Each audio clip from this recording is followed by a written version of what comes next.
કેમ છો વિદ્યાર્થી મિત્રો? હું સોનલ પટેલ ઈ અભ્યાસોની ઉત્કર્ષ બેચ 2025 માં આપનું સ્વાગત કરું છું. તો આજે આપણે લઈને આવી ગયા છે ધોરણ 10 માટે સામાજિક વિજ્ઞાન વિષયમાં. અત્યારે આપણું ચાલી રહ્યું છે 8મા નંબરનું ચેપ્ટર, જેનું નામ છે કુદરતી સંસાધન.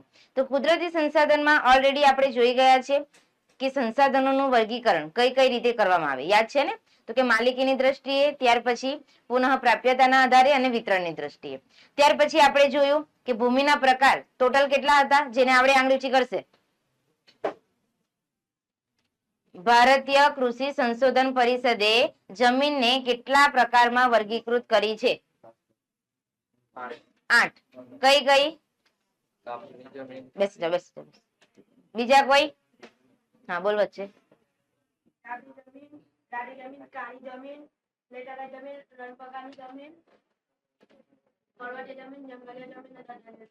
બેસી જાઓ. બરાબર. તો સ્ટુડન્ટ આપણે જોઈ ગયા કે જે ભારતીય કૃષિ સંશોધન પરિષદ છે એને જમીનને ટોટલ 8 પ્રકારમાં વર્ગીકૃત કરી છે. તો લાસ્ટ વિડિયો લેક્ચરમાં આપણે જમીનના પ્રકાર જોયા અને એની બધી ડિટેલ્સ તમને અલગ અલગ ટૂંકનોંધ તરીકે પૂછાશે કે ભાઈ કાપની જમીન વર્ણવો. ત્યાર પછી તમને પૂછી શકાય કે દલદલ પ્રકારની જે જમીન છે એ સવિસ્તાર સમજાવો. તો એ બધાનું કન્ટેન્ટ કઈ રીતે યાદ રાખવું એ લાસ્ટ વિડિયો લેક્ચરમાં મેં તમને નોટ્સ બનાવીને પણ આપી હતી કે તમે આખા પેજ પર એક A4 સાઇઝ નું પેજ લો અને તમને જે અહીંયા નોટ્સ આપી હતી એ લખી નાખો અને પછી એની એ જ વસ્તુ વાંચો. આરામથી તમારી બધી જમીન વિશેની જે માહિતી છે એ મોડે થઈ જાય. તો આઈ હોપ તમે પ્રેક્ટિસ કરી હશે, લખી નાખ્યું હશે. અને હજુ પણ કહું છું, નહીં લખ્યું હોય તો લખી નાખો બરાબર, જેથી તમારી આ ચેપ્ટરની નોટ્સ રેડી થઈ જાય. ચાલો, તો ત્યાર પછીનો આપણો નેક્સ્ટ ટોપિક છે જમીન ધોવાણ. તો સ્ટુડન્ટ આજે આપણે ત્યાંથી જ આગળ વધવાનું છે અને જોઈશું કે જમીન ધોવાણ એટલે શું. જો આ શબ્દથી તમે બધા પરિચિત જ છો. એવું તો છે નહીં કે આપણને ખબર નથી. આપણે બોલતા પણ હોઈએ છીએ કે જમીન ધોવાઈ ગઈ. બરાબર. તો આ જમીન ધોવાઈ ગઈ એનો મતલબ શું? બધા અહીંયા ધ્યાન આપે. પહેલા તો જોઈએ કે ધોવાણ એટલે શું. તો લખેલું છે કે ધોવાણ એટલે શું? જમીનના જે કણો છે એનું ગતિશીલ હવા કે પાણી દ્વારા એક સ્થળેથી બીજા સ્થળે સ્થળાંતરિત થવું. કોનું? જમીનના કણોનું. કોના દ્વારા? તો કે બે વસ્તુ છે, એક તો ગતિશીલ હવા છે અને ગતિશીલ પાણી છે.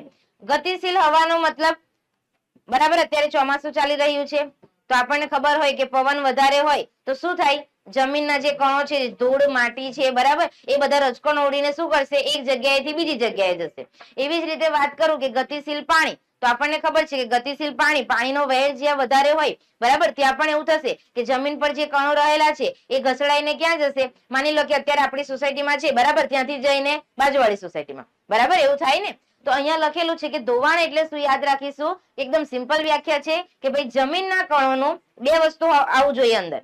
જમીનના કણોનું ગતિશીલ હવા અને ગતિશીલ પાણી દ્વારા એક સ્થળેથી બીજા સ્થળે સ્થળાંતરિત થવું, એટલે કે એને આપણે શું કહીશું? ધોવાણ.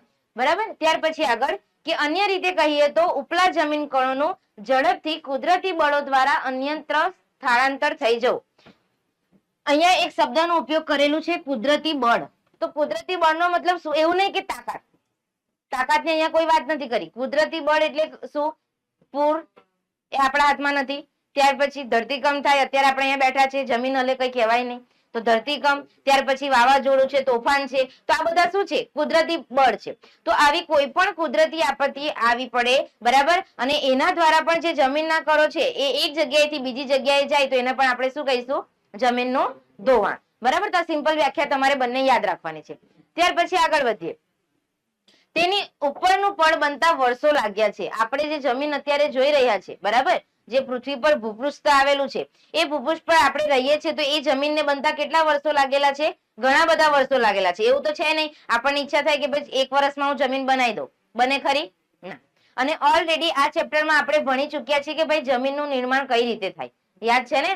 જમીનનું નિર્માણ કઈ રીતે થાય? ખનિજ તત્વો અને જૈવિક તત્વોના સંમિશ્રણથી. અને એમાં આપણે શીખી ગયા કે ખનિજ તત્વો કઈ રીતે બને? ખડકો દ્વારા. અને જૈવિક તત્વો કઈ રીતે બનતા હતા? જે મૃત પ્રાણીઓનું શરીર છે એના વિઘટન દ્વારા. બરાબર. તો આ ખનિજ તત્વો અને જૈવિક તત્વોનું મિશ્રણ થાય અને પછી આપણી આ જમીન છે એનું નિર્માણ થયું છે. તો આ જમીનનું નિર્માણ તમે અને હું આપણે કોઈ કરી શકતા નથી. એને બનતા કેટલા વર્ષો લાગેલા છે? ઘણા બધા વર્ષો લાગેલા છે. તો કે તેના જમીન કણો ભારે વરસાદ કે તોફાની પવનોથી થોડા દિવસમાં ખેંચાઈ જાય તો શું થશે? તો કે ખેત ઉત્પાદન ઘટે છે. આપણો જે ભારત દેશ છે આપણે ભણીએ છીએ 15મા ચેપ્ટરમાં પણ આવે છે કે ભારત દેશ એટલે કે જે વિકાસશીલ દેશ છે એ ટોટલી શાના પર ડિપેન્ડ છે? ખેતી પર, બરાબર. અને જો આ રીતે જમીનનું ધોવાણ થતું રહેશે તો આપણે ખેતી કેવી રીતે કરીશું અને ખાઈશું શું? બરાબર. એટલે જમીનનું ધોવાણ અટકાવવું એ ખૂબ જ જરૂરી છે. ચાલો, તો કે આ પરની જાળવણી ખેતી માટે અત્યંત જરૂરી છે, આથી જમીનનું ધોવાણ અટકાવવું જોઈએ. તમને અહીંયાથી શોર્ટ ક્વેશ્ચન પૂછાઈ શકે કદાચ કે જમીનનું ધોવાણ કેમ અટકાવવું જોઈએ, તો તમારે આ છેલ્લી 2 લાઈન લખી દેવાની. ક્લિયર?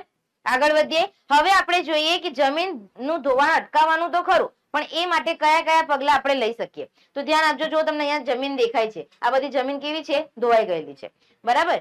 ચાલો, ધોવાનો મતલબ એવું નહીં સમજતા સ્ટુડન્ટ કે પાણીથી કોઈ વસ્તુ આપણે ધોઈએ, બરાબર. અહીંયા ટોટલી આનો મતલબ અલગ છે.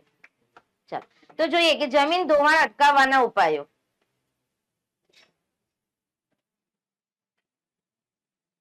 પહેલો પોઈન્ટ આપણને કીધો છે કે જમીન પર ચરાણ પ્રવૃત્તિઓને નિયંત્રણમાં લેવી. ચરાણ પ્રવૃત્તિ એટલે શું? આપણે જે ગાય છે, ઘેટા, બકરા એ બધાને ચરાવવા લઈ જાય, બરાબર. તો એ જે છે એને શું કહેવાય? ચરાણ પ્રવૃત્તિ. તો કે જમીન પર આ ચરાણ પ્રવૃત્તિઓને નિયંત્રણમાં લેવી જોઈએ. તો એના દ્વારા પણ તમે જમીનનું ધોવાણ અટકાવી શકો છો. ત્યાર પછી ઢોળાવવાળી જમીનમાં સમોચ્ચ રેખીય પગથિયાની તરાહથી વાવેતર કરવું. એનો મતલબ શું? માની લો, આ બાજુ ધ્યાન આપે બધા. માની લો કે આ કોઈ જમીન છે, ઢોળાવવાળી જમીન છે, બરાબર. હવે માની લો કે ત્યાં કોઈ જોરથી તોફાન આવે છે, પવન આવે છે અથવા તો પાણી આવે છે, તો આ જમીનના કણો છે એ ઇઝીલી ઉપરથી નીચે આવી જાય, બરાબર. પણ એ જમીન પર આપણે ખેતી કઈ રીતે કરવાની? તો કે પગથિયા બનાવવાના. શું બનાવવાના? પગથિયા બનાવવાના. હવે માની લો કે પગથિયા દ્વારા તમે ખેતી કરો છો અને પાણી પણ આવે છે, પૂર આવે છે, ગમે તેટલો વરસાદ પડે તો થશે શું? પાણી તો આવવાનું જ છે, એને આપણે અટકાવી શકતા નથી. પણ અહીંયા શું થશે? પાણી આવે છે, આ પહેલા પગથિયા પર રોકાઈ જાય, બરાબર. થોડું ઘણું તો રોકાશે ને, ત્યાર પછી આગળ વધશે, થોડું બીજા પર રોકાશે, થોડું ત્રીજા પર, ચોથા પર. એટલે પહેલા શું થતું હતું? સીધું આવીને નીચે ઉતરી જાય. પણ હવે સીધું આવીને નીચે નહીં ઉતરશે, ધીમે ધીમે આવશે અને પગથિયા પર થોડું તો પાણી રોકાશે, બરાબર. એટલે એ રીતે આપણે ઢોળાવવાળી જે જમીન છે ત્યાં આપણે સમોચ્ચ રેખીય પગથિયાની તરાહથી વાવેતર કરવું જોઈએ, બરાબર. તમને અહીંયા નેક્સ્ટ પેજ પર એની આકૃતિ આપેલી છે, તેમાં તમે એમાં જોઈ શકશો. જુઓ, આ દેખાય છે બધાને સીડીદાર ખેતરો? તો અહીંયા જુઓ શું થશે? ઉપરથી માની લો કે ધોધમાર વરસાદ પડે છે, પાણી આવે છે, બરાબર. સીધી ઢોળાવવાળી જમીન હોય તો ડાયરેક્ટ પાણી ઉતરશે તો જમીન ધોવાશે. પણ આ રીતે આપણે ખેતી કરતા હોય, માની લો કે અહીંયાથી પાણી આવે છે, અહીંયા રોકાશે, અહીંયા રોકાશે, આ બધી જગ્યાએ તમને પાણી જોવા મળશે, એટલે જમીનનું ધોવાણ એટલું બધું થશે નહીં, બરાબર. તો આ રીતે ખેતી કરવી જોઈએ. ચાલો, ત્યાર પછી ત્રીજા નંબરનો પોઈન્ટ કે પડતર જમીનમાં વૃક્ષોનું વાવેતર કરવું. પડતર જમીન એટલે જે વેરાન જમીન પડેલી હોય, બરાબર, જેના પર કશું જ નહીં હોય, તો એવી જગ્યાએ પણ આપણે વૃક્ષોનું વાવેતર કરવું જોઈએ. પડતર જમીન હોય તો શું થશે?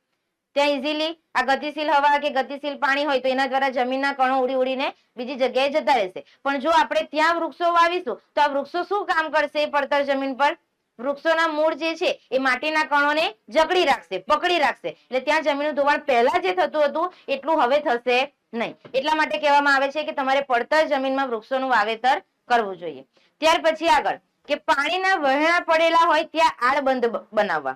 જો અહીંયા તમને દેખાતું હશે, તમને જે ટેક્સ્ટ બુકમાં આકૃતિ આપેલી છે, બરાબર. તો આ વહેણ પડેલો છે પાણીનો, અહીંયાથી પાણી જશે તો આપણે શું કરવાનું? પાણી જો માની લો અહીંયા કશું જ નહીં હોય તો સીધે સીધું પાણી નીકળી જાય. ચોમાસાની ઋતુમાં તમે જોતા પણ હશો, બરાબર. વરસાદ ધોધમાર ચાલતું હોય તો પાણીનો વહેણ ચાલુ હોય તો આપણે શું કરવાનું? પાણીનો વહેણ ચાલુ હોય તો ત્યાં જેટલી પણ માટી હશે એ ધોવાઈને આગળ જતી રહેશે. તો આપણે શું કરવાનું? ત્યાં થોડા પથ્થરો નાખી દેવાના અને આ રીતે આડબંધ બનાવી દેવાના. એટલે પાણી જે પહેલા સડસડાટ નીકળી જતું હતું હવે અહીંયા રોકાતું જશે, એટલે જમીનનું ધોવાણ થશે નહીં, બરાબર. તો આ રીતે પણ તમે જમીનનું ધોવાણ અટકાવી શકો છો. ત્યાર પછી પાણીનો વેગ ધીમો પાડવા ધારવાળા ખેતરમાં ઊંડી ખેડ કરવી. મેં તમને કીધું એ પ્રમાણે આ ધારવાળું ખેતર છે માની લો, તો તમારે વચ્ચે વચ્ચે થોડી થોડી ખેડ બનાવી દેવાની, બરાબર, લાઈન પાડી દેવાની. તો એના દ્વારા પણ જમીનનું ધોવાણ તમે અટકાવી શકો છો. એકદમ ઈઝી ટોપિક છે, વાંચવાની પણ જરૂર નથી, આપણે આપણી બુદ્ધિ શક્તિથી પણ લખી શકીએ છીએ, બરાબર. ખાલી એક વાર તમે સમજી લો કે જમીનનું ધોવાણ એટલે શું. હા, પણ તમને અહીંયા જે વ્યાખ્યા આપેલી છે એની એ જ વ્યાખ્યા એક્ઝામમાં લખાવી જોઈએ. પછી આપણે આપણા કિસ્સાનું ઉમેરીને લખીએ તો નહીં ચાલે. ઉપાયોમાં તમે લખી શકો છો, બરાબર. બોલો, ક્લિયર થઈ ગયું જમીન ધોવાણમાં? ચાલો, તો ત્યાર પછીનો નેક્સ્ટ ટોપિક આગળ વધીએ, ભૂમિનું સંરક્ષણ. હવે ભૂમિનું સંરક્ષણ એટલે શું? ભૂમિ એટલે શું? કોઈ છોકરી નહીં પણ જમીન, બરાબર. ચાલો, તો જોઈએ આપણે. તો અહીંયાથી તમારે મોડે કરવાની છે ભૂમિ સંરક્ષણની વ્યાખ્યા. તો ભૂમિ સંરક્ષણ એટલે શું? આપણે જોઈ ગયા કે માટીનું ધોવાણ થાય, બરાબર. તો કે ભૂમિ સંરક્ષણ એટલે જમીનનું ધોવાણ રોકીને આપણે જમીનની ગુણવત્તા જાળવીએ એને શું કહેવાય? ભૂમિનું સંરક્ષણ. ચાલો, તો કે જમીન સંરક્ષણનો સીધો સંબંધ કોની સાથે છે? તો કે માટી કણોને પોતાની મૂળ જગ્યાએ જાળવી રાખવા સાથે છે. એનો મતલબ આપણને કોઈ પૂછે કે તમે જમીનનું સંરક્ષણ કેવી રીતે કરશો અથવા તો જમીનનું સંરક્ષણ કઈ રીતે થઈ શકે, તો કે જે માટીના કણ છે, મેં તમને નહીં કીધું કે પડતર જમીનમાં આપણે શું કરવું જોઈએ? વૃક્ષો વાવવા જોઈએ, જેથી વૃક્ષો શું કરશે? માટીના કણોને પોતાની સાથે જકડી રાખશે, બરાબર. તો આ જે ભૂમિ સંરક્ષણ છે એનો સીધો સંબંધ કોની સાથે છે? માટી કણો પોતાની જગ્યાએ રહે જ એને શું કહેવાય? ભૂમિનું સંરક્ષણ. ચાલો, તો કે દુનિયામાં વિવિધ જગ્યાએ જે તે સ્થાન અને સમસ્યાને અનુરૂપ ઉપાયો પ્રયોજવામાં આવે છે. એનો મતલબ શું કહે છે કે દુનિયામાં એવું નહીં કે અત્યારે જમીનની વાત કરીએ છીએ, બીજા જેટલા પણ કુદરતી પરિબળો છે એના દ્વારા કોઈ પણ મુશ્કેલી સર્જાય તો એને અનુરૂપ આપણે શું કરતા હોઈએ છીએ? ઉપાયો યોજતા હોય છે. માની લો કે ધરતીકંપ આવે અને ધરતીકંપની જે નુકસાની થાય એ પ્રમાણે સરકાર વિચારશે કે આપણે આ પગલા ભરીએ, બરાબર. પહેલા સૂચના આપી દેવામાં આવે ન્યૂઝમાં કે ભાઈ હવે તમારે વૃક્ષોની નીચે ઉભા રહેવું જોઈએ નહીં, બરાબર. આમ કરશો તેમ કરશો, બધી સૂચના આપી દેવામાં આવે. ત્યાર પછી જો ચોમાસાની ઋતુ ચાલતી હોય, વધારે પડતો વરસાદ આવવાનો હોય તો પણ હવામાન વિભાગ દ્વારા એની આગાહી કરવામાં આવે કે ભાઈ અઠવાડિયા સુધી આ વિસ્તાર છે ને રેડ એલર્ટ આપવામાં આવ્યું. આપણે આ બધું જોતા જ હોઈએ છીએ, બરાબર. તો એ આગમચેતીના પગલા જે તે પરિસ્થિતિ અનુસાર આપણે લઈએ છીએ, બરાબર. પણ એવું તો અમુક વાર થાય નહીં કે ધોધમાર વરસાદ આવે છે, પૂર આવે છે ને આપણને એવું થાય કે ચલો પાણી ભરાયેલા છે ને એમાં આપણે ફરવા જઈએ, ગાડી ફસાઈ જાય, બરાબર. એટલે જે સમસ્યા હશે એને અનુરૂપ સરકાર પગલા લેતી હોય છે. જો ભૂમિનું સંરક્ષણ ન થાય તો તેનાથી પૂરની શક્યતાઓ વધતા જાનમાલની સલામતીના જોખમ ઉભા થાય છે. આપણને ખ્યાલ છે કે આપણે જે વિસ્તારમાં રહીએ છીએ એ વિસ્તારમાં ભલે પાણી નહીં ભરાતું હોય પણ એની આજુબાજુના વિસ્તારમાં તમે જોશો 1-2 વર્ષ પહેલા જ પરિસ્થિતિ સર્જાઈ હતી, બરાબર. 1 વર્ષ પહેલા જ બધાના ઘરોમાં શું ભરાઈ ગયું હતું? પાણી. બધા ઉપર રહેતા હતા, ખાવાનું નહીં મળે, શાકભાજી તો દૂરની વાત છે, બરાબર. અને જે નગરપાલિકા વાળા હોય એ લોકો ત્યાં ફૂડ પહોંચાડે અને એ રીતે ખાતા હતા. તો જયારે આવી રીતે પૂરની પરિસ્થિતિ સર્જાય, બરાબર, ત્યારે જાનમાલની સલામતીના જોખમ ઉભા થાય. કેટલા બધા તો એવા હતા કે કરંટ લાગ્યો અને એમાં મૃત્યુ પણ પામ્યા, એવા લોકો પણ છે, બરાબર. તો એની વાત કરે છે. ચાલો, ત્યાર પછી છે ભૂમિ સંરક્ષણના ઉપાયો. આપણે કયા ઉપાયો કરવા જોઈએ જેથી આપણે ભૂમિનું એટલે કે જમીનનું સંરક્ષણ કરી શકીએ? તો પહેલો પોઈન્ટ કે જંગલોના આચ્છાદનના કારણે તેના મૂળ જમીન કણોને જકડી રાખે છે. અહીંયા એક શબ્દ છે આચ્છાદન.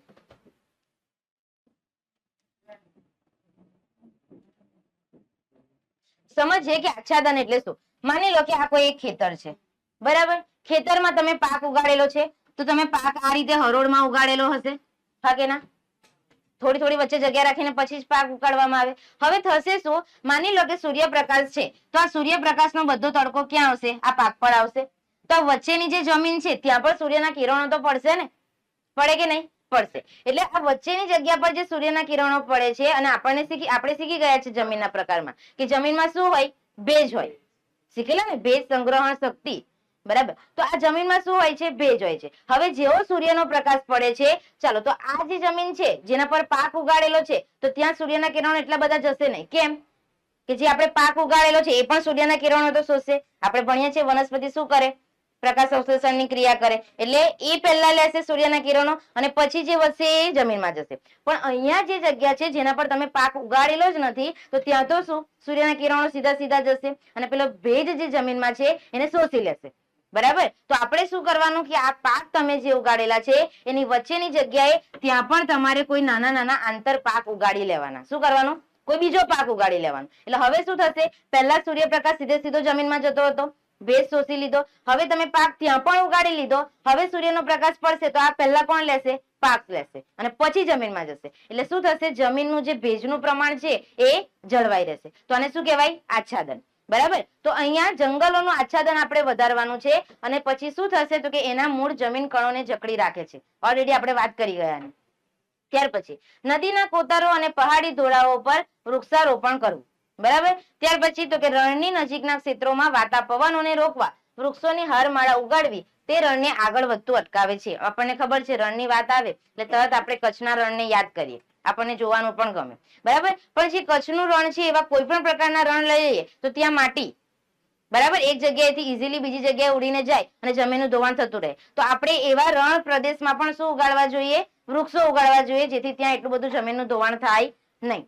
ત્યાર પછી તો કે નદીઓના પૂરને અન્ય નદીઓમાં વાળીને કે સૂકી નદીઓ ભરી અંકુશમાં લેવા જોઈએ. જે જગ્યાએ પૂરની સ્થિતિ સર્જાય એવી પરિસ્થિતિ હોય તો એ દેશની સરકારે શું કરવું જોઈએ? એ પાણી છે તો એવું જરૂરી નથી કે બધી નદીઓ બારેમાસ સમૃદ્ધ છે પાણીથી. અમુક નદીઓ એવી પણ હોય કે જે સુકાઈ ગયેલી હોય. તો જે જગ્યાએ વધારે પાણી હોય એ પાણીને ક્યાં વાળવું જોઈએ? પેલી જે ખાલી નદીઓ છે એમાં. બરાબર? તો આ રીતે તમે પૂરની પરિસ્થિતિથી લોકોને બચાવી શકો છો અને ભૂમિનું સંરક્ષણ એટલે કે ભૂમિનું ધોવાણ જે છે એ પણ તમે અટકાવી શકો છો. ત્યાર પછી અનિયંત્રિત ચરાણથી પહાડોની જમીનનું સ્તર કેવું પડે છે? ઢીલું પડે છે. તેને અટકાવવું જોઈએ. એટલે આપણે જે આગળ વાત કરી ગયા કે ચરાણ પ્રવૃત્તિઓને નિયંત્રણમાં લેવી જોઈએ. જેમ કે ગાય છે, ઘેટા છે, બકરા છે, બરાબર? તો એની વાત કરી છે. અહીંયા તમે જોઈ શકો છો આપણને સીડીદાર ખેતરો આપેલા છે. મેં તમને જે વાત કરી એ પ્રમાણે. અને તમે અહીંયા જોઈ શકો છો કે તમારે ક્ષિતિજ સમાંતર ખેડ એટલે આ જે ક્ષિતિજ છે, ક્ષિતિજ કોને કહેવાય? જે આપણને પૃથ્વી બરાબર અને આકાશ ભેગા મળતા દેખાય. કોઈ કાલ્પનિક છે તો એવું છે જ નહીં.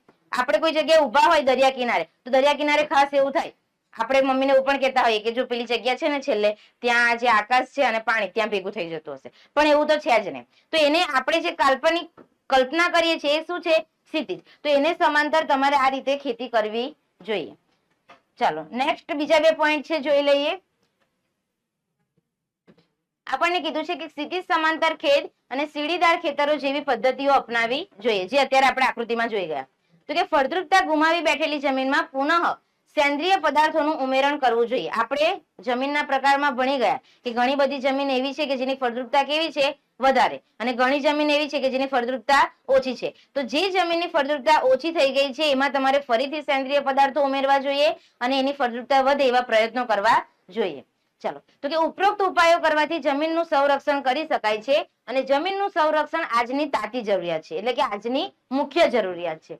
તેના સંરક્ષણ માટે સરકાર, સમાજ અને લોકોએ સહિયારા પ્રયાસો કરવા પડશે. એવું નથી કે ફક્ત ને ફક્ત સરકાર જ આ બધું કરશે. આપણા હાથમાં પણ જે છે બરાબર એ આપણે કરવું જોઈએ. આપણા હાથમાં શું છે? વૃક્ષારોપણ કરવું. વૃક્ષો તો આપણે વાવી શકીએ છીએ. એટલા માટે કહેવામાં આવે કે જેમ બને તેમ વૃક્ષો વાવવા જોઈએ.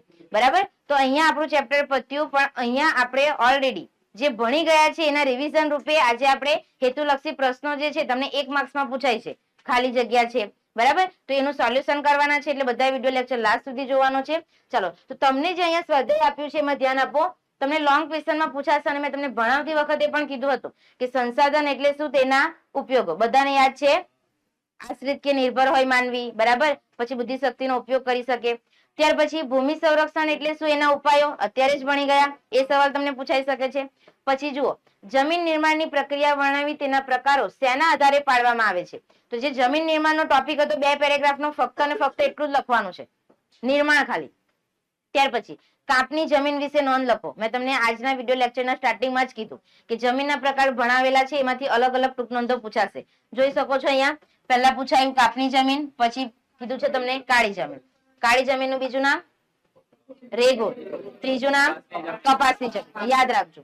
ત્યાર પછી જમીન ધોવાણ અટકાવવાના ઉપાયો આજે જ ભણી ગયા. બરાબર? એ લખી દેવાના. પછી પર્વતીય જમીન કોને કહેવાય એ પણ ભણી ગયા છે. રણ પ્રકારની જમીન ટૂંક નોંધ પૂછાય. બરાબર? ચાલો હવે જોઈએ આગળ તમને વિકલ્પો પૂછેલા છે. ધ્યાન આપજો. જેને આવડે એ આંગળી ઊંચી કરશે.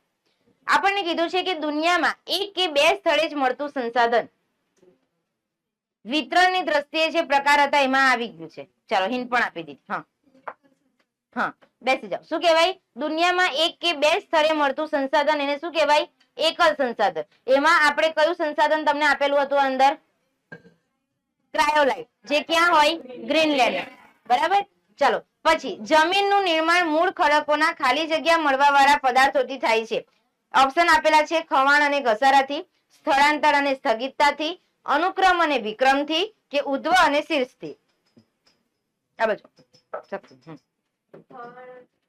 ખવાણ અને ઘસારાથી. ત્યાર પછી નંબર 3 કે પડખાવ જમીનનું અન્ય નામ શું છે? મેં તમને કીધું હતું કે પૂછાશે. કાપની જમીન, લેટેરાઇટ જમીન, કાળી જમીન, રાતી અથવા લાલ જમીન. છેલ્લે હા બોલ. કઈ જમીન? લેટેરાઇટ જમીન.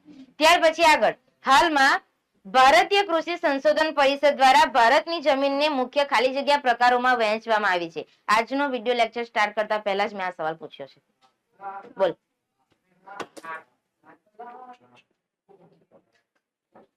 કેટલા આવશે? 8. બરાબર? તો તો હજુ પણ કેટલાક હેતુલક્ષી પ્રશ્નો છે જે આપણે સોલ્વ કરીશું. ચાલો, તો બીજા કેટલાક હેતુલક્ષી પ્રશ્નો છે એ પણ આપણે સોલ્યુશન કરીશું. હવે જેને આવડે આંગળીચી કરીને જવાબ આપશે એટલે આખા ચેપ્ટરનું ટોટલી આપણું રિવિઝન પણ થઈ જાય. ચાલો, પહેલા નંબરનો ક્વેશ્ચન છે તમારો, અને મેં તમને કીધું પણ હતું, જુઓ જેટલા પણ પ્રશ્નો આવશે મેં તમને ઓલરેડી ટીક કરાવેલા છે. તો પહેલો પ્રશ્ન આપણો કે માનવીની ખોરાકની જરૂરિયાત શામાંથી પૂરી થાય છે? શામાંથી પૂરી થશે? વિવિધ સંસાધનોમાંથી. લખતા જઈએ, વિવિધ સંસાધનોમાંથી. ચાલો, સેકન્ડ નંબરનો ક્વેશ્ચન આપણો કે માનવીની ખોરાકની જરૂરિયાત શામાંથી પૂરી થાય છે? તો આવી ગયું, રિપીટ થઈ ગયો છે. ત્યાર પછી કયા સંસાધનો એકવાર વપરાયા પછી પુનઃ ઉપયોગમાં લઈ શકાતા નથી અથવા તેમને ફરીથી બનાવી શકાતા નથી? કયા સંસાધન આવશે? અનવીનીકરણીય સંસાધન. પુનઃ પ્રાપ્યતાના આધારે જે પ્રકાર હતા એમાં બે પ્રકાર ભણી ગયા છે, નવીનીકરણીય અને અનવીનીકરણીય. તેમાં ભણી ગયા હતા કે જે અનવીનીકરણીય સંસાધન છે એને તમે ફરીથી બનાવી શકતા નથી. એક્ઝામ્પલ તરીકે પેટ્રોલિયમ છે, બરાબર. કઈ જમીનમાં કઠોળ વર્ગના પાક લેવામાં આવે તો તેમાં નાઇટ્રોજનની સ્થિરતાનું પ્રમાણ વધારી શકાય છે? જમીનના પ્રકારમાં આપણે ભણી ગયા છે. દીપેન, હા દીપેન, કાપણી જમીન. લખી લેજો, કઈ જમીન આવશે? કાપની જમીન. ચાલો, નેક્સ્ટ, કયા પ્રકારની જમીન ભારતના કુલ ક્ષેત્રફળના લગભગ 43% ક્ષેત્રફળમાં ફેલાયેલી છે? તો જ્યારે મેં તમને નોટ્સ આપી ત્યારે કીધું હતું કે ફક્ત અને ફક્ત 3 જ જમીન જે છે એનું ક્ષેત્રફળ આપણને આપેલું છે. કાપની જમીન હતી, રાતી જમીન હતી અને કાળી. તો ચાલો યાદ કરો કે કઈ જમીન છે જે એના 43% હતા? હા, કઈ જમીન આવશે? કાપની જમીન. ત્યાર પછી નેક્સ્ટ ક્વેશ્ચન કે કયા પ્રકારની જમીનમાં ઘઉં, ચોખા, શેરડી, શણ, કપાસ, મકાઈ, તેલીબિયા વગેરે પાકો લેવાય છે? નિષ્ઠા, કઈ જમીન આવશે? કાપની જમીન. ત્યાર પછી નેક્સ્ટ આગળ, કયા પ્રકારની જમીન ભારતના કુલ ક્ષેત્રફળના લગભગ 19% ક્ષેત્રફળમાં ફેલાયેલી છે? ચાલો, 3 માંથી કાપની જમીન તો જતી રહી, તો આમાં રાતી જમીન આવશે કે લાલ જમીન? છેલ્લે, હા તું, કઈ જમીન આવશે? રાતી અથવા તો લાલ જમીન. યાદ રાખીશું, તમને આ રીતે પ્રશ્ન પૂછાઈ શકે છે. ત્યાર પછી નેક્સ્ટ, રાતી અથવા લાલ જમીનમાં શું ભળેલું હોય છે?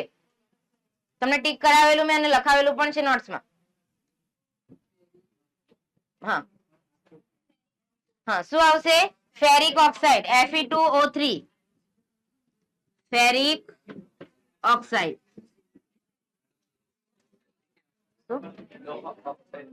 ના, અહીંયા નહીં, એ અલગ હોય.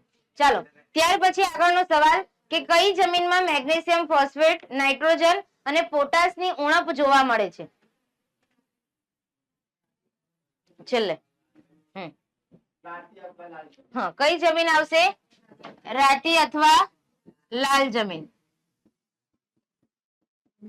ચાલો, ત્યાર પછીનો સવાલ કે કઈ જમીન ભારતના કુલ ક્ષેત્રફળના લગભગ 15% ક્ષેત્રફળમાં ફેલાયેલી છે? તો કાપની જમીન અને રાતી જમીન તો આવી ગઈ, તો કઈ બાકી આવે? ખાલી કાળી જમીન. તો આ રીતે મોડે કરેલું હશે તો ઇઝીલી જવાબ આવડી જશે. ચાલો, અહીંયા પ્રિન્ટિંગ મિસ્ટેક છે. કાળી જમીનના નિર્માણમાં કોની ભૂમિકા મુખ્ય છે? ટીક કરાવેલું તમને. હા, શું? લાવાઈ ખડકો અને આબોહવા. લખી લેજો, લાવાઈ ખડક અને આબોહવા.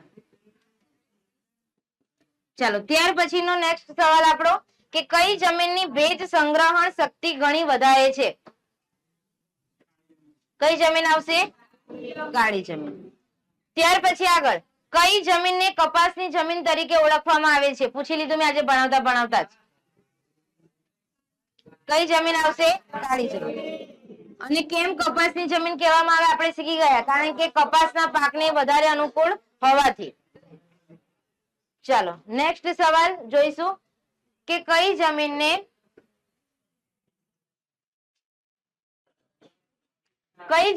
પડખાવ જમીન તરીકે પણ ઓળખવામાં આવે છે? પડખાવ જમીન વચ્ચે, કઈ પાછળ? હા, કઈ જમીન? લેટેરાઇટ જમીન. લખીશું અહીંયા. ચાલો, અવાજ નહીં.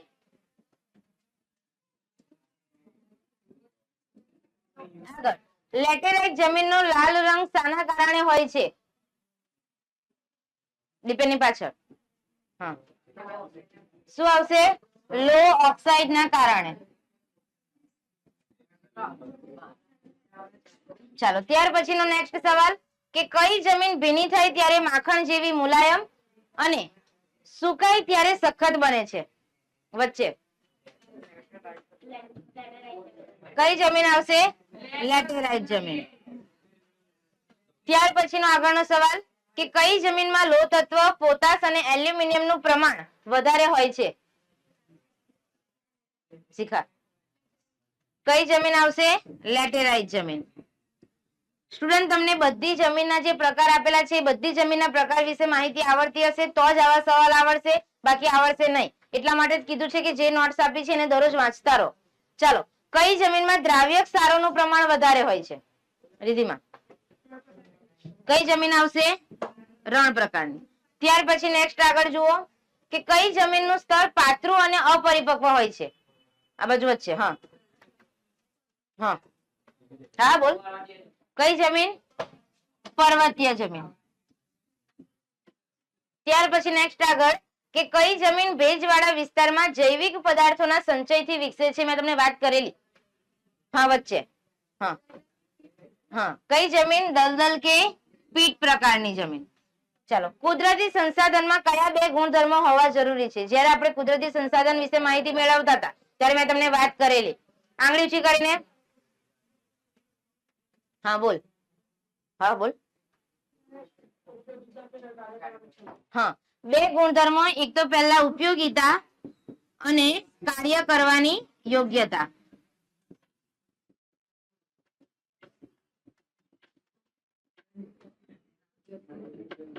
ચાલો ત્યાર પછીનો નેક્સ્ટ સવાલ કે માનવીની જરૂરિયાતો કેવી છે? પોતાની જરૂરિયાત કેવી છે એવું વિચારી લેવાનું.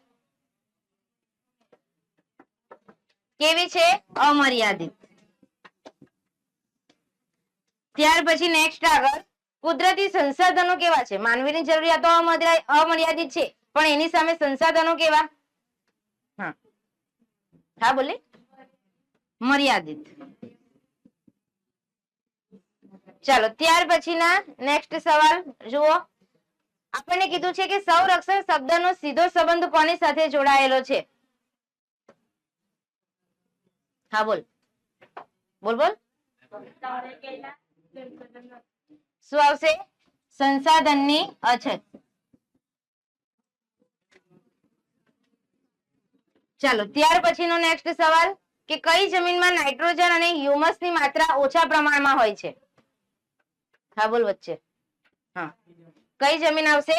કાપની જમીન. ત્યાર પછી આગળ કઈ જમીન દક્ષિણના દ્વીપકલ્પમાં તમિલનાડુથી માંડીને ઉત્તરમાં બુંદેલખંડ સુધી અને પૂર્વમાં રાજમહલની ટેકરીઓની પશ્ચિમમાં કચ્છ સુધી વિસ્તરેલી છે? કોણ છે? હા બોલ. કઈ જમીન આવશે? રાતી અથવા લાલ જમીન. ત્યાર પછીનો નેક્સ્ટ સવાલ ગુજરાતમાં સુરત, ભરૂચ, નર્મદા, વડોદરા, તાપી અને ડાંગ જિલ્લાની જમીન કયા પ્રકારની છે? આ સવાલ આવડવો જોઈએ.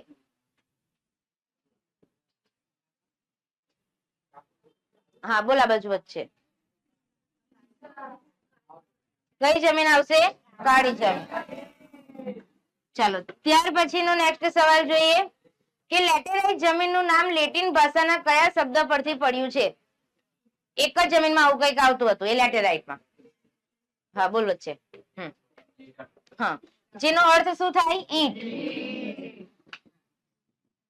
ચાલ કઈ જમીન સૂકી અને અર્ધ સૂકી આબોહવા વાળી પરિસ્થિતિમાં જોવા મળે છે? ભણી ગયા છે આપણે. હા કઈ જમીન આવશે? રણ પ્રકાર. ત્યાર પછી કઈ જમીન રેતાળ અને ઓછી ફળદ્રુપ હોય? એ પણ શું આવશે? રણ પ્રકારની જમીનમાં. ત્યાર પછી વૃક્ષોના ખરેલા પાદરાથી કઈ જમીનની ભૂસપાટી ઢંકાયેલી હોય છે? ભણી ગયા છે આપણે. ક્યાં વધારે વૃક્ષો જોવા મળે?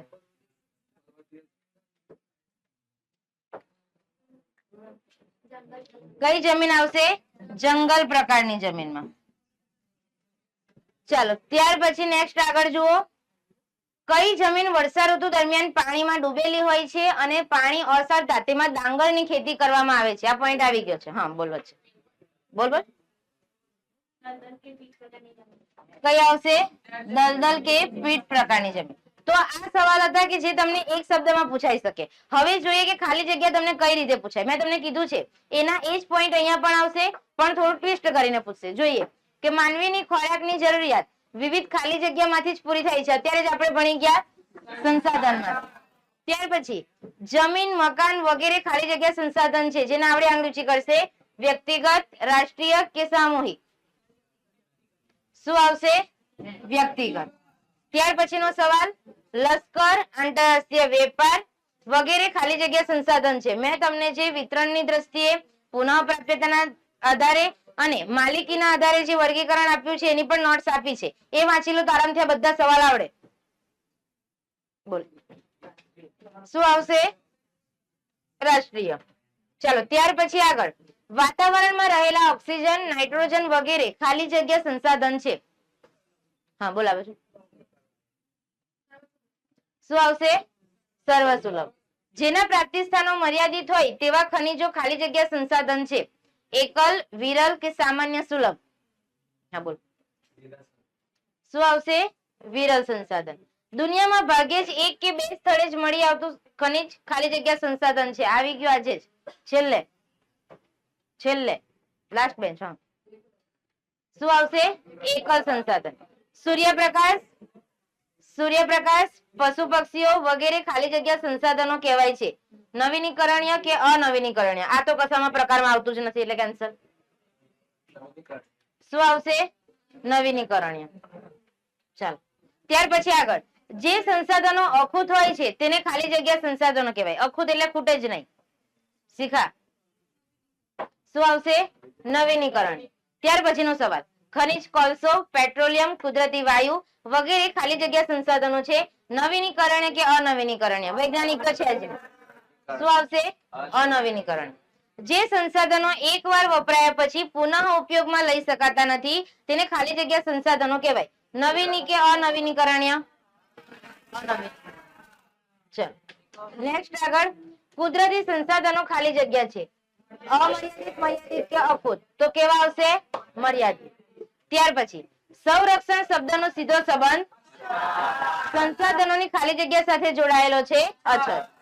ત્યાર પછી જમીનનું નિર્માણ મૂળ ખડકોના ખાલી જગ્યાથી મળતા, મને પહેલા વાંચી લેવા દો અને પછી જવાબ બોલો. હવે પછી આગળ નહીં બોલતા. જમીનનું નિર્માણ મૂળ ખડકોના ખાલી જગ્યાથી મળતા પદાર્થોથી થાય છે. તો જવાબ આવશે ખવાણ અને ધોવાણ. ત્યાર પછી જમીન એટલે ખાલી જગ્યા પદાર્થયુક્ત ઝીણા કણો વાળો પોચો ખડક પદાર્થ. બોલો શું આવે? સેન્દ્રિય. આ પણ તમને ટીક કરાવેલું. ચાલો ત્યાર પછી નેક્સ્ટ, ભારતીય કૃષિ સંશોધન પરિષદ ICAR દ્વારા ભારતની જમીનની ખાલી જગ્યા પ્રકારમાં વહેંચવામાં આવી છે. કેટલા આવશે? 8. ખાલી જગ્યા જમીન ભારતના કુલ ક્ષેત્રફળના લગભગ 43% ક્ષેત્રફળમાં ફેલાયેલી છે. કાંપની જમીન.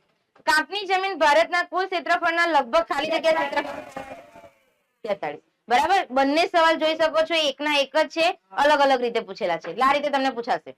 ખાલી જગ્યા જમીનમાં પોટાશ, ફોસ્ફરિક એસિડ અને ચૂનાનું પ્રમાણ વધારે જોવા મળે છે. કઈ જમીન? કાંપની જમીન.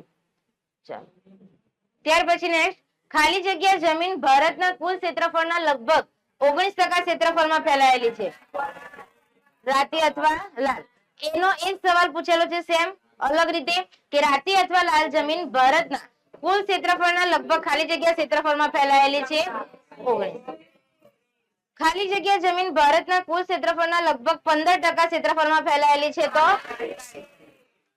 ખાલી જમીન ભારતના કુલ ક્ષેત્રફળના લગભગ ખાલી જગ્યા ક્ષેત્રફળમાં બરાબર. એટલે 3 જમીનમાંથી આ રીતે અલ્ટરનેટિવ કરીને સવાલ તમને પૂછશે. ત્યાર પછી કઈ જમીન ભારતના કુલ ક્ષેત્રફળના લગભગ 15% ક્ષેત્રફળમાં ફેલાયેલી છે? આવી ગયું. ખાલી જમીન, એનું એ જ રિપીટ છે. ચાલો જવાબ, ખાલી જગ્યા જમીનનો ઉદ્ભવ દખણના લાવાના પથરાવાથી થયો. બોલો કઈ જમીન આવશે? કાળી જમીન. ત્યાર પછી કાળી જમીન ખાલી જગ્યા જમીન તરીકે પણ ઓળખાય છે. આવી ગયું આજે. કઈ જમીન? કપાસની જમીન. ચાલો ત્યાર પછી કે ખાલી જગ્યા જમીનનો લાલ રંગ લો ઓક્સાઇડ ના કારણે હોય છે. કઈ આવશે? લેટેરાઇટ કે પડખાવ જમીન. ખાલી જગ્યા જમીનને પડખાવ જમીન કહેવામાં આવે છે. ઉપરથી જ આવડી જાય. લેટેરાઇટ જમીન. ખાલી જગ્યા જમીનમાં દ્રાવ્ય ક્ષારોનું પ્રમાણ વધારે હોય છે. કઈ જમીન આવશે? રણ પ્રકારની.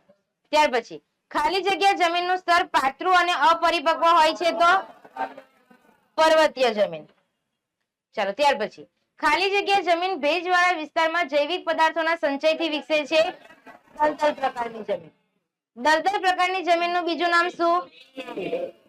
બરાબર. તો આપણે જે આખું ચેપ્ટર ભણી ગયા એમાંથી તમને હવે ખ્યાલ આવી ગયો હશે. વધારે સવાલ પૂછાતા હોય તો જે સંસાધનોનું વર્ગીકરણ હતું એમાંથી સવાલ પૂછાયા અને ત્યાર પછી જમીનના પ્રકાર. બરાબર. તો હેતુલક્ષીમાં હવે તમને ખ્યાલ આવી જાય કે હેતુલક્ષીમાંથી 1 માર્ક્સના સવાલ ક્યાંથી આવશે. તો જમીનના પ્રકાર એકદમ પાક્કા કરી નાખો અને જે વર્ગીકરણ આપેલું છે એ પાક્કા કરી નાખો. અને બીજા જે સવાલ આપણે ભણી ગયા એ તમને સામે પૂછાશે લોંગ ક્વેશ્ચન અથવા તો 3 માર્ક્સના સવાલમાં. તો એને એ માટે પ્રિપેર કરી દેવાના. બરાબર. એમાંથી એટલા બધા હેતુલક્ષી પ્રશ્નો પૂછાતા નથી. તો આ રીતે તૈયારી કરશો. બરાબર. તો જે તે ચેપ્ટરનું રિવિઝન પણ થઈ જશે, સાથે 1 માર્ક્સના સવાલ પણ રેડી થઈ જશે. તો આ જ વિડિયો લેક્ચર બીજી વાર જોઈ લેવાનો અને પછી જાતે જાતે જવાબ બોલવાની ટ્રાય કરવાની. ઓકે. તો વિદ્યાર્થી મિત્રો, તમારો આજનો વિડિયો લેક્ચર અહીંયા કમ્પ્લીટ કરીએ. નેક્સ્ટ વિડિયો લેક્ચરમાં નવા પાઠ સાથે ફરીથી મળીશું. Thank you.